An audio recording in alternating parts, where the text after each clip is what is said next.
Hello, bonjour. Donc je me suis absenté 5 jours en famille là. Voilà, donc j'ai laissé le jardin tout seul. Et à mon retour, du monstro tomate. Matez-moi ça les persimons. Matez-moi ces monstres. Je suis parti 5 jours. Et avant de partir, j'ai pincé l'extrémité de mes pieds de tomates sans arrosage, sachant qui s'arrête jamais de pousser. Malgré la canicule, je leur ai fait depuis le mois de juin, depuis le mois de mai même, 2 arrosages seulement, 2 petits arrosages. Donc vous voyez, j'ai pincé les extrémités juste au-dessus de la fleur. Vous voyez, ça s'est ressoudé là. Ça fait un bourrelet. Là, on le voit bien ici. Vous voyez. Bon, ça s'est ressoudé et ça a redémarré. Mais regardez-moi pour tester l'effet. Les persimons sont monstrueuses. Regardez-moi ça, la taille des persimons. Ici, encore pire. C'est de la Giant Persimon. Elles ont kiffé. Donc je les ai un peu toutes pincées, vous voyez.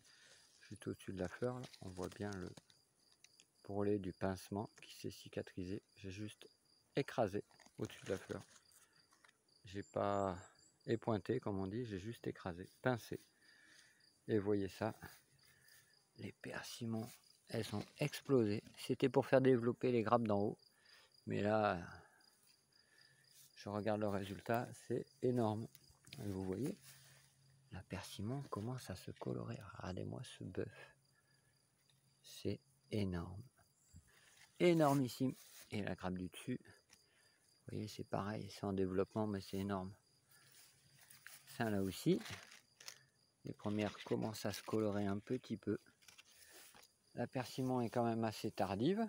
Vous voyez. Voilà. Je suis parti. 5 jours après, elles font le double. Alors d'avoir pincé apparemment.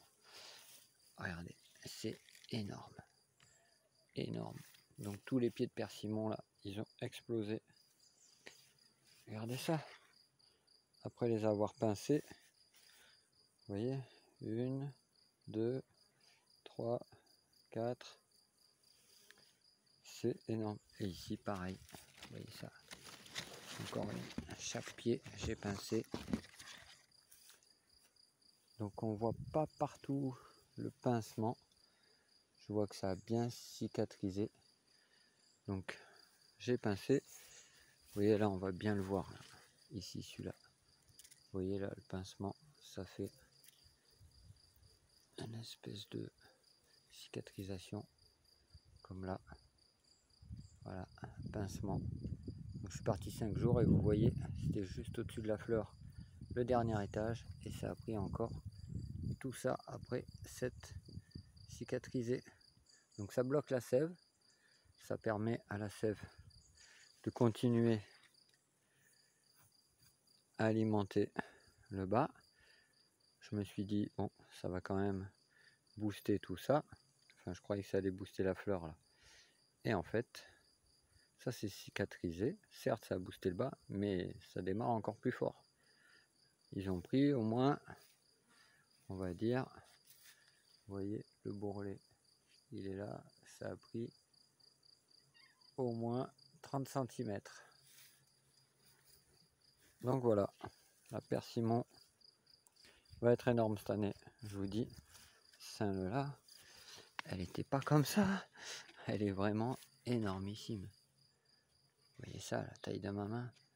Persimon. C'est vraiment énorme. Donc toutes, hein, je vous dis toutes. Après avoir pincé l'extrémité, ça a explosé. Regardez-moi ça. La taille de ces tomates. C'est excellent. Voilà, donc canicule. Les blettes, bon, elles sont un peu plus chaud elles, mais bon, elles sont bien. Hein. Vous voyez ça? les blettes. Et j'ai pas arrosé avant de partir. J'ai fait le dernier arrosage, c'était, on va dire, début juillet. Donc j'ai mis l'équivalent de, on va dire 2 litres par pied. Voilà. 2 litres par pied. Vous voyez, les basiliques, ils ont eu chaud, hein. Mais bon, ils sont là. Vous voyez ça. Puis voilà. Donc, petite astuce. Le pincement est efficace. On le voit vraiment bien. C'est pas évident. Mais vous voyez là, ce bourrelet là. C'est là où j'ai pincé. Donc en gros, j'ai pris ici, là, au sommet. Et j'ai fait, je vous montre. J'ai fait ça. Voilà, j'ai pincé. Vous voyez, hop, hop.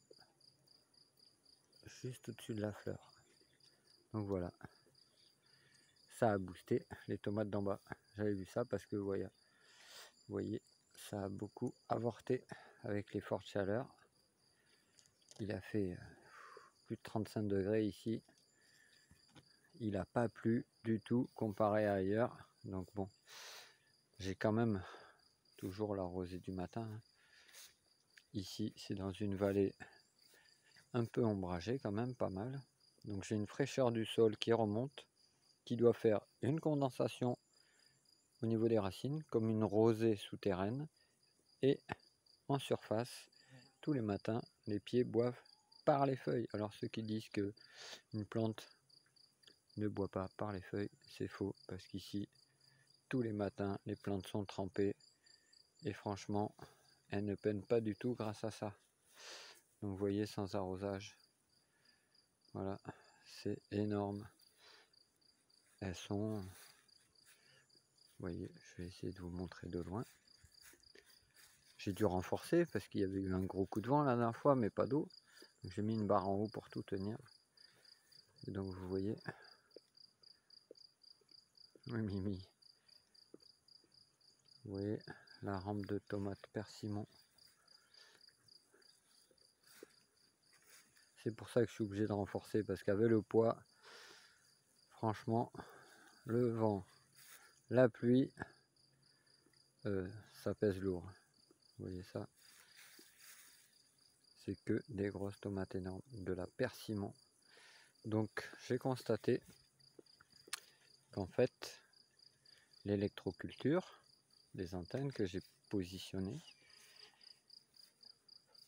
a été très efficace pour faire évoluer la semence et la génétique des plantes, plus que la plante elle-même qui a poussé à côté de l'antenne. C'est surtout sa semence, car depuis 20 ans que j'ai la persimon, je n'ai jamais vu d'évolution en 20 ans, ni de croisement de la persimon. Elle était stable, toujours identique, tardive, de taille moyenne, en gros de ce genre-là. Mais là, j'ai une sacrée évolution. C'est que des bigs. Il n'y avait que la beefsteak qui me faisait des monstros tomates comme ça. Donc voilà, je me dis, franchement, là, sur cette grappe là, il y aura presque 2 kilos sans problème.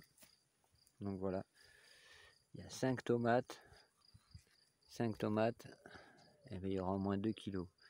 Donc voilà, bonne journée.